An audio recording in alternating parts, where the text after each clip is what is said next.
So from our point of view, from yoga and traditional Chinese medicine, stress is a response. When stress becomes a disease, it becomes a static response within the body, and an inability to pulse between stress or challenge and recovery.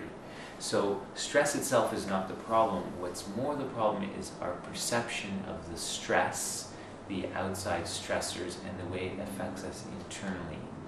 So the way to really understand stress is that when we do not have time to pulse between challenge and recovery, the body goes into a stress response.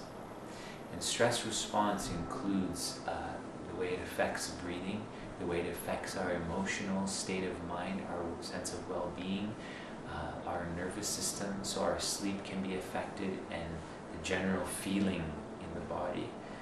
It can produce symptoms of anxiety and nervousness, but also the way it affects our blood pressure, our appetite, our sleep. So then over time, the way that it affects our quality of life can reduce our feeling of well-being and our feeling of health. And so this is really decreases our ability to be resilient.